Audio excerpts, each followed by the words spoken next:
All right, what's happening, fam? L.A.R. movement still moving. Self-hate creates self-destruction, or equals self-destruction. Um, it's been a topic I've seen a lot in the last couple of months, but I've seen it for a long time. This is my 2 cents on it. Self-hate, in many ways, creates your own self-destruction. People who drink too much, their liver fail, they die early. People who smoke too much get cancer, their body disintegrates, they die early. The thing is, do you know why you don't like yourself? Now, America, in a way, puts a lot of pressure on people to conform and be a carbon copy of everyone else, and people push back at it by actually self-medicating and destroying themselves. Now, as a black person, I'm gonna talk about my community. Of course, I will. I'm just setting the table. Um, when we talk about uh, bleaching your skin, when you bleach your skin, the amount of chemicals you have to put into your body is going to probably shorten your lifespan.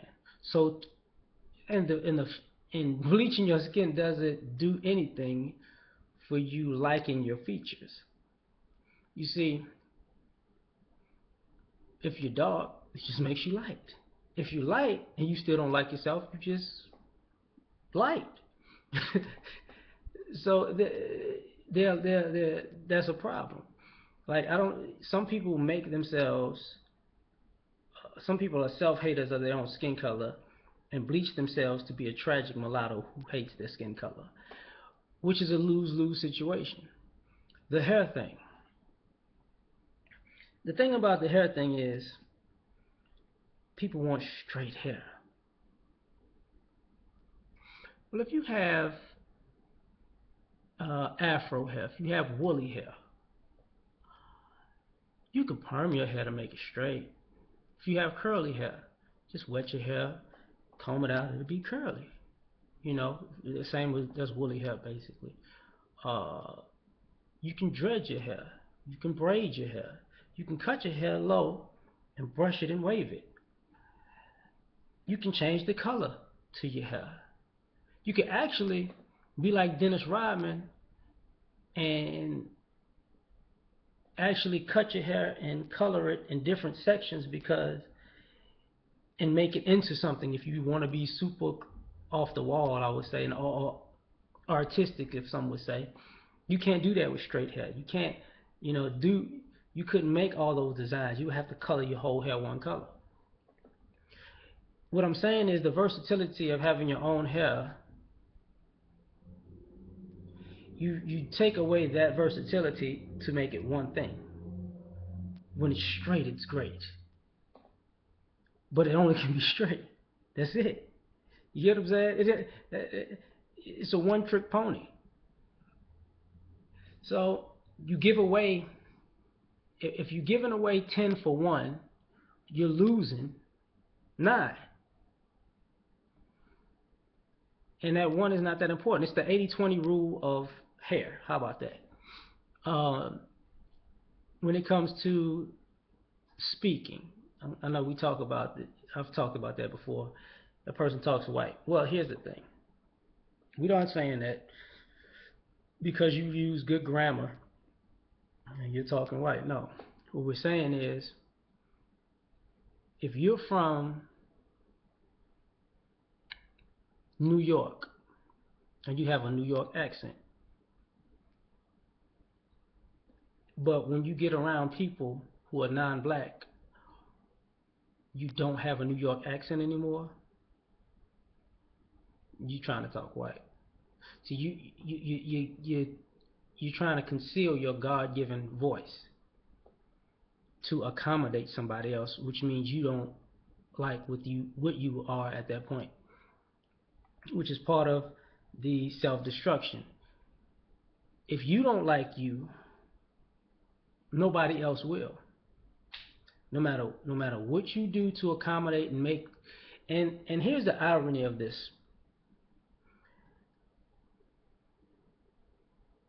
when you see someone as dominant and you want to assimilate to what they do as dominant because you think it's the right thing,